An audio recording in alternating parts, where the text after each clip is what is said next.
Hello friends, welcome to our channel Get Circle. मैं अपने इस चैनल पे आप लोगों के लिए करंट अफेयर्स लेकर आ रहा हूँ और जैसे अभी मॉडर्न हिस्ट्री के इंपॉर्टेंट क्वेश्चंस अपलोड कर रहा हूँ। तो उसी सीरीज में ये मॉडर्न हिस्ट्री का तीसरा पार्ट है और इस पार्ट के साथ मॉडर्न हिस्ट्री के जो इंपॉर्टेंट क्वेश्चंस अपलोड कर रहा था मैं कांग्रेस के गठन के बाद से, तो वो सभी कवर हो जाएंगे। आप इस वीडियो को लास्ट तक करिएगा। 60 क्वेश्चन है इसमें, 60 से 65 क्वेश्चन, और एक एक क्वेश्चन बेहद इंपॉर्टेंट है। कई बार परीक्षा में पूछा गया और आगे भी पूछा जाएगा। ठीक है, तो अब तक जिन लोगों ने भी मेरे चैनल को सब्सक्राइब नहीं किया है तो प्लीज़ आप मेरे चैनल को सब्सक्राइब करना मत भूलिएगा। आपको बहुत ही यूज़फुल कंटेंट मिलता रहेगा मेरे इस चैनल पे। आर और ARO की जो परीक्षा होने वाली है उसमें बहुत काम आएंगे मेरे वीडियोस, और आगे के भी जो एग्ज़ाम्स होंगे उनमें भी आप मेरे वीडियोस का फ़ायदा उठा सकते हैं। ठीक है, तो चलिए टाइम को वेस्ट ना करते हुए ये वीडियो जल्दी स्टार्ट करते हैं। तो 200 क्वेश्चंस कर चुका हूँ मैं डिस्कस पिछले 2 पार्ट में, और ये तीसरा पार्ट है। तो स्टार्ट करते हैं 201 से। क्वेश्चन नंबर 201, निम्न में से किस बात के लिए क्रिप्स मिशन असफल हो गया था? ठीक है, तो इसका आंसर देखेंगे आप, तो राष्ट्रीय सुरक्षा के पूर्ण नियंत्रण के लिए भारतीय दावा। ओके, तो इसके बाद राष्ट्रीय वित्त के पूर्ण नियंत्रण के लिए भारतीय दावा, सिविल सेवाओं के भारतीयकरण की मांग, सभी राजनैतिक जो कैदी थे उनको रिहा करने की मांग। तो वो सब तो ठीक है, पर ए पार्ट है जो इसकी वजह से ये मिशन असफल हो गया था। 202 देखेंगे, तिलक ने पूना से सार्वजनिक सभा का उपयोग निम्न को लोकप्रिय बनाने के लिए किया। ओके, तो ये किसको लोकप्रिय बनाने के लिए किया था? तो दुर्भिक्ष की अवस्था में रैयत के वैधानिक अधिकार। तो ए पार्ट इसका आंसर है। आप लोग मेरे साथ साथ क्वेश्चन को करते जाइए, है ना। आप क्या करिए, जैसे मैं वीडियो पढ़ा रहा हूँ, जब कोई क्वेश्चन आया सामने तो आप चाहो तो पॉज करके पहले आप उसका मार्क कर लो, इसके बाद उसका आंसर देखो मैं क्या बता रहा हूँ। ठीक है, मैं ज़्यादा गैप नहीं दूंगा बिकॉज अदरवाइज वीडियो बहुत लंबा हो जाएगा, टाइम बहुत ज़्यादा हो जाएगा, है ना। तो साथ में ही करता रहूंगा मैं। क्वेश्चन नंबर 203 देखते हैं, भारतीय स्वतंत्रता अधिनियम 1947 निम्नांकित दिन प्रभावी हुआ था। ओके, तो ये एकदम फैक्चुअल क्वेश्चन है। 18 जुलाई 1947 को प्रभावी हुआ था। निम्न में से कौन सही सुमेलित है? चित्तू पांडे, भारत छोड़ो आंदोलन, लक्ष्मी स्वामीनाथन, INA, शशि भूषण राय चौधरी असहयोग आंदोलन, और गुरदीप सिंह अनुशीलन पार्टी। तो इसमें जो है, जो सही सुमेलित है, चित्तू पांडे भारत छोड़ो आंदोलन से संबंधित है, लक्ष्मी स्वामीनाथन INA। तो ये दोनों पार्ट सही है, ये दोनों भी गलत है, इनका इनसे कोई रिलेशन नहीं है। तो option number 1 A part is the right answer. 205, निम्न घटनाओं में से कौन काल क्रमानुसार सबसे बाद में घटित हुआ? ओके, तो इसका आंसर क्या होगा?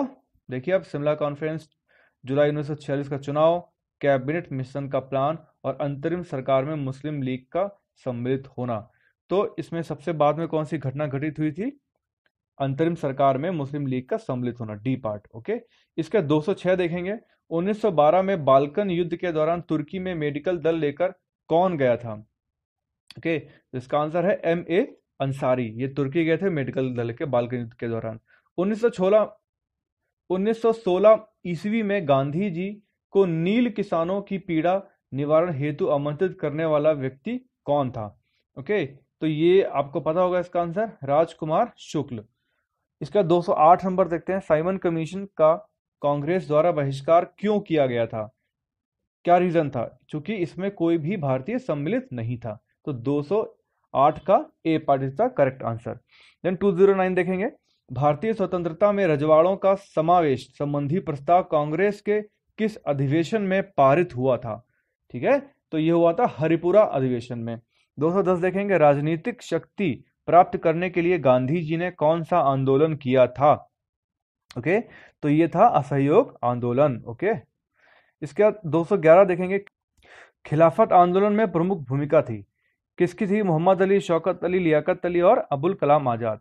तो इसमें से मोहम्मद अली, शौकत अली और अबुल कलाम आजाद, ये 3 लोगों ने मेन रोल प्ले किया था इसके अंदर। तो ऑप्शन इज ए पार्ट। किस भारतीय नेता ने विदेश में पहली गणतंत्रात्मक सरकार की स्थापना की थी? ये काफी इंपॉर्टेंट क्वेश्चन है। ये की थी महेंद्र प्रताप ने। ठीक है, INA की स्थापना कहां पर हुई थी? काफी इंपॉर्टेंट क्वेश्चन है, बहुत बार पूछा जाता है। Singapore is the right answer.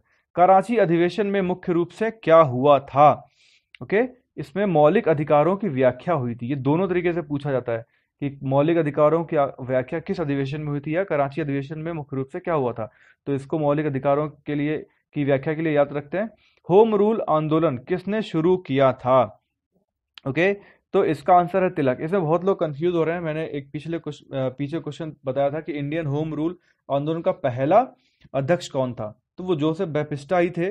भले ही स्टार्ट जो आंदोलन था वो तिलक ने किया था, तो इसमें कंफ्यूज मत होना आप लोग। 216 का क्वेश्चन है, निम्न में से कौन सा नेता उग्रवादी नहीं था। ओके, तो इसमें जो है उग्रवादी कौन, देखो विपिन चंद्र पाल थे, तिलक थे, है ना, डब्ल्यू.सी. बनर्जी नहीं थे, और गोखले भी नहीं थे। तो इसके दो पार्ट करेक्ट हैं, सी एंड डी। असहयोग आंदोलन की सही उपलब्धि क्या रही थी। असहयोग आंदोलन की सही उपलब्धि क्या रही थी। लोगों के मस्तिष्क से अंग्रेजों का भय निकल गया था। ये असहयोग आंदोलन जो है, इसी ने लोगों के मस्तिष्क से अंग्रेजों का भय निकाला था। कौन सा क्रांतिकारी 1925 ईस्वी के बाद सक्रिय रहा था। ओके, तो ये थे बटुकेश्वर दत्त। किस कवि को टैगोर ऑफ पंजाबी कहा जाता है। ओके, तो इसका आंसर है पूरन सिंह। दांडी यात्रा के पीछे गांधी का उद्देश्य क्या था। लोगों को जेल से मुक्त कराना, या नमक कानून तोड़ना, अंग्रेजों के दबाव को आतंकित करना, या इनमें से कोई नहीं।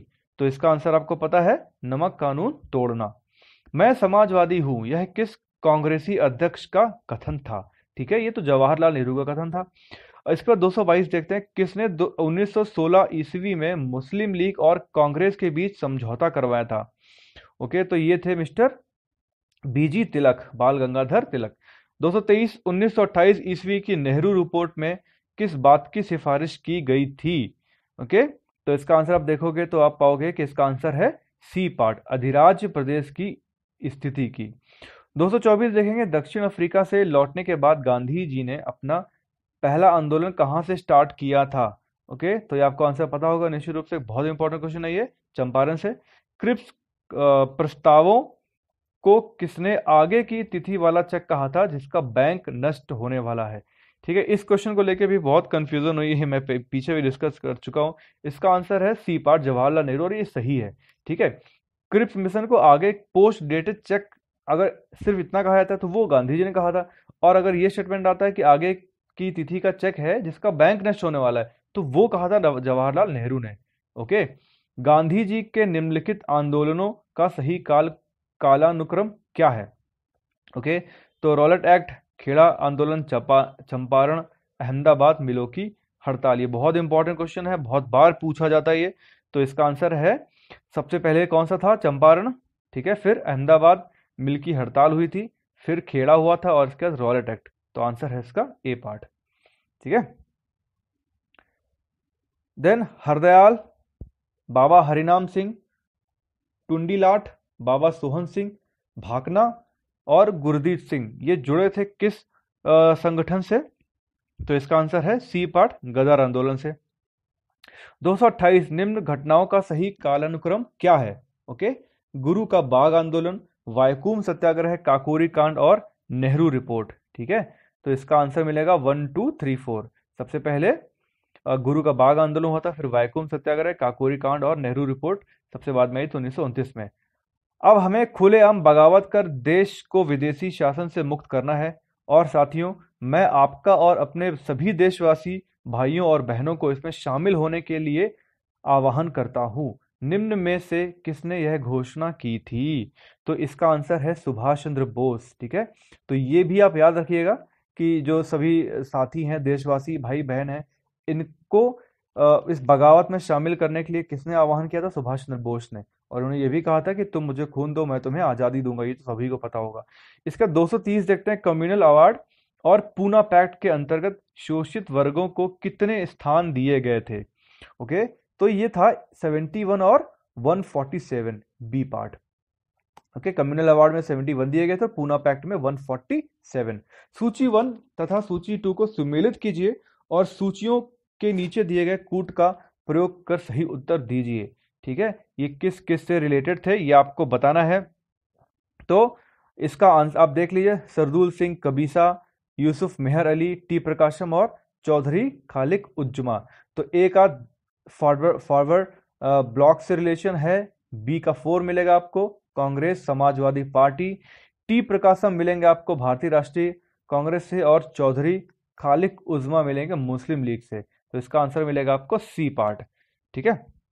232 देखेंगे, निम्नलिखित में से कौन सा वह व्यक्ति था जिसने यद्यपि कांग्रेस सोशलिस्ट पार्टी के निर्माण के लिए प्रोत्साहन तथा आशीर्वाद तो दिया था, परंतु स्वयं वह इसका मेंबर नहीं बना था। ठीक है, तो ये है जवाहरलाल नेहरू। ब्रिटिश के विरुद्ध विद्रोही नेता रानी गाइदिल्यू कहाँ की थी? रानी गाइदिल्यू ये कहाँ की थी? तो ये थी मणिपुर की। ठीक है। निम्नलिखित जातियों ने उच्च जातियों की रीतियों और प्रथाओं का अनुकरण और ग्रहण करके स्वयं को बनाए रखने का प्रयास किया। इसे संस्कृतिकरण का नाम दिया था। किसने दिया था बताइए? इसका आंसर है M.N. श्रीनिवास ने। ओके। 1937 क्वेश्चन देखेंगे। 1937 ईस्वी में मुस्लिम बहुसंख्यक प्रांतों जैसे सिंध, पंजाब, एक मिनट, सिंध, पंजाब, उत्तर पश्चिमी सीमांत में मुस्लिम लीग का चुनावी प्रदर्शन कैसा रहा था इसमें? तो इसका आंसर मिलेगा आपको बहुत ही खराब रहा था, काफी खराब रहा था। इसके बाद 236 में देखेंगे, सुभाष चंद्र बोस ने 1939 में कांग्रेस अध्यक्ष का चुनाव किस आधार पर लड़ा? उनका बेस क्या था? तो वह एक आक्रामक नीति के पक्ष में थे जिसका कांग्रेस के जो नेता थे वो विरोध करे, तो यही मेन रीजन था। ठीक है। 237 सूची 1 तथा सूची 2 को सुमेलित करना है। इसमें दिए हुए हैं कूट। ओके। तो 237 A.O. Hume, Sir Syed Ahmed Khan, Minto और फुलर। ठीक है। तो इसका आंसर आपको मिलेगा डी पार्ट। ठीक है, ये मैच कर लेना। ओके। देन 238 देखेंगे, निष्ठा की जोरदार स्वीकारोक्तियों के बावजूद किंचित सहानुभूति ही थी। नरम दलीय और गरम दलीय दोनों को ही जर्मन विजयों की जानकारी से एक समान संतोष हुआ। वास्तव में जर्मनी के लिए कोई अनुराग नहीं था, केवल हमारे शासकों को नीचा दिखाने की इच्छा थी। निम्नलिखित में से यह किसने कहा था? तो ये लिखा गया है जवाहरलाल नेहरू के द्वारा। ओके। सूची 1 तथा सूची 2 को सम्मिलित करिए। ओके। तो इसमें देखना है क्या है, तो इसका आंसर है आपके लिए सी पार्ट। निम्नलिखित घटनाओं पर विचार करिए। Cabinet mission plan, Bombay plan, वेविल plan, Mountbatten plan. तो इसका कालानुक्रम देखना है, कौन पहले हुआ था, कौन उसके बाद हुआ था। तो इसका आंसर है ए पार्ट। बॉम्बे प्लान सबसे पहले हुआ था, इसके वेविल प्लान, फिर आया था cabinet mission plan, then last में माउंटबेटन प्लान। 241 देखेंगे, निम्नलिखित घटनाओं पर विचार करिए। इसका भी टाइम पीरियड पूछा है इन्होंने। तो इनमें क्रिप्स मिशन, भारत छोड़ो आंदोलन, व्यक्तिगत सत्याग्रह और अगस्त प्रस्ताव। तो इसमें सबसे पहले मिलेगा आपको अगस्त प्रस्ताव, फिर व्यक्तिगत सत्याग्रह, इसके बाद क्रिप्स मिशन, फिर भारत छोड़ो आंदोलन। ओके। तो B part is the right answer. इसके आगे देखते हैं क्वेश्चन नंबर 242। ठीक है। तो सूची 1 तथा सूची 2 को सम्मिलित कीजिए और सूचियों के नीचे दिए गए कूट का प्रयोग करके सही उत्तर बताइए। तो 242 इसमें आपको answer B part is correct. A is related to Punjab. Then Shahid Suhrawardy ये संबंधित थे बंबई से। इब्राहिम रहीमतुल्ला ये संबंधित थे यूपी से। और अब्दुल बारी ये संबंधित थे बंगाल से। इसके बाद इधर भी दो सूची को सम्मिलित करना है। तो इसमें इसका आंसर है सी पार्ट। ये आपके PS शिव स्वामी अय्यर, इनका रिलेशन था नेशनल लिबरल फेडरेशन से। इसके बाद मुन्नू स्वामी नायडू जस्टिस पार्टी से संबंधित थे। इसके बाद मैडेलिन स्लेड, इनका संबंध था महात्मा गांधी के सहयोगी से। और नर सिंह चिंतामणि ये संबंधित थे उद्योग से। और इसके बाद एक फिर से दो सूची आ गई हैं। इसके बाद प्रति सरकार और न्यायदान मंडल, इसका संबंध था सतारा में भारत छोड़ो आंदोलन से। मोहन सिंह और निरंजन सिंह गिल ये INA से संबंधित थे। BC दत्त, इनका इंडियन नेशनल आर्मी से संबंध था। इसके बाद जातीय सरकार और विद्युत वाहिनी ये संबंधित थे मिदनापुर में भारत छोड़ो आंदोलन से। इसके बाद फिर से नेक्स्ट क्वेश्चन देखते हैं 245। बारदोली सत्याग्रह ये किससे संबंधित थे? सरदार वल्लभ भाई पटेल, ये बारदोली सत्याग्रह से संबंधित थे। इसके बाद ये भारतीय किसान विद्यालय NG रंगा, फोर्थ पार्ट। सी बंगाल प्रजा पार्टी, ये थे फजलुल हक। इसके बाद बकाष्ठ संघर्ष, ये संबंधित है स्वामी श्रद्धानंद सरस्वती से। निम्नलिखित घटनाओं पर विचार करिए, तो और आपको इनका टाइम पीरियड बताना है। तो गोलमेज सम्मेलन 2, कांग्रेस सोशलिस्ट पार्टी का गठन, दांडी मार्च और विलिंगटन का अध्यादेश द्वारा शासन। तो इसका आंसर है सी पार्ट, ठीक है। दांडी मार्च सबसे पहले, इसके बाद गोलमेज सम्मेलन पार्ट 2, कांग्रेस सोशलिस्ट पार्टी का गठन, देन इसके विलिंगटन का अध्यादेश द्वारा शासन, और सबसे आखिरी में कांग्रेस सोशलिस्ट पार्टी का गठन।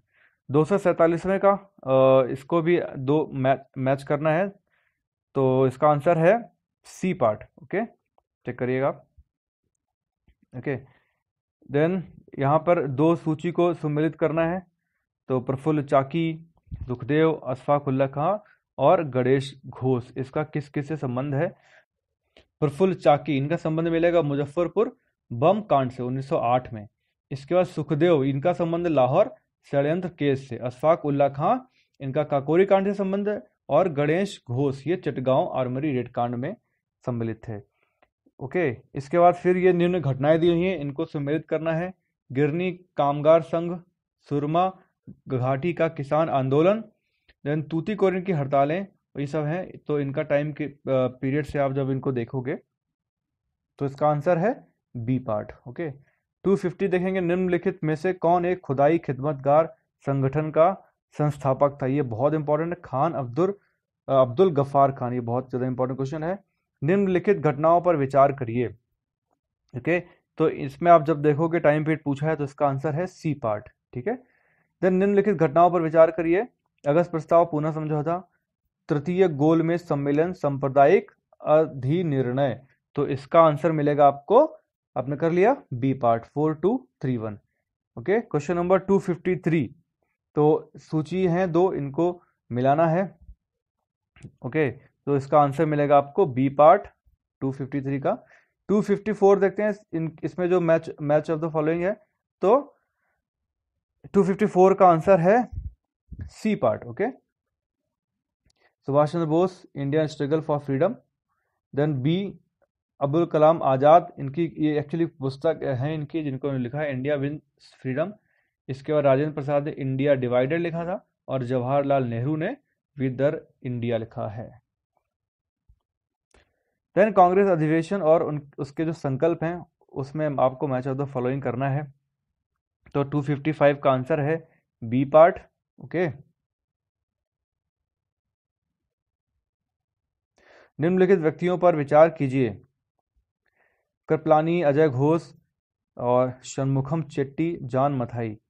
तो निम्न में से कौन स्वतंत्रता के प्रारंभिक वर्षों में प्रमुख विरोधी व्यक्तियों के समूह हैं, ओके। तो इसका आंसर है सी पार्ट 1 एंड 2। भारत छोड़ो आंदोलन किसके समग्र नेतृत्व में चलाया गया था। तो किसके नेतृत्व में चलाया गया था ये एक्चुअली आंदोलन ही नेतृत्व विहीन था, तो answer is D part.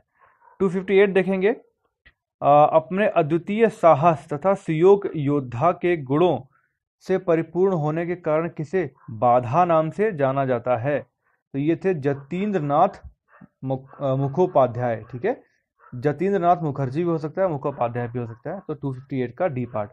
Then Hardinge बम कांड में मृत्यु दंड दिया गया था किसको, बाल मुकुंद को, हार्डिंग बम कांड से। और 260 जो आखिरी क्वेश्चन है, भारत का हीरा, ये किसे कहा जाता है, ये कहा जाता है गोपाल कृष्ण गोखले को, सी पार्ट, ओके। तो इस तरीके से हमने मॉडर्न हिस्ट्री के 260 क्वेश्चन डिस्कस किए, 3 पार्ट में डिस्कस हुए हैं। तो आप तीनों पार्ट को देखिएगा, और ये क्वेश्चन निश्चित रूप से परीक्षा में पूछे ही जाएंगे। और ये पीडीएफ अब मैं, चूंकि ये खत्म हो चुकी है, तो इसको मैं भी अपलोड कर देता हूँ अपने फेसबुक ग्रुप पे, जो कि है टारगेट यूपीपीएससी ROARO, और दूसरा ग्रुप है यूपीपीएससी स्टडी सर्किल। तो इन दोनों ग्रुप पे इस पीडीएफ को अभी कभी अपलोड करता हूँ, आप इसको डाउनलोड करके देख सकते हो, इसमें आंसर भी दिए नीचे, ठीक है। चलिए फिर मिलते हैं नेक्स्ट वीडियो में, goodbye, take care, all the best.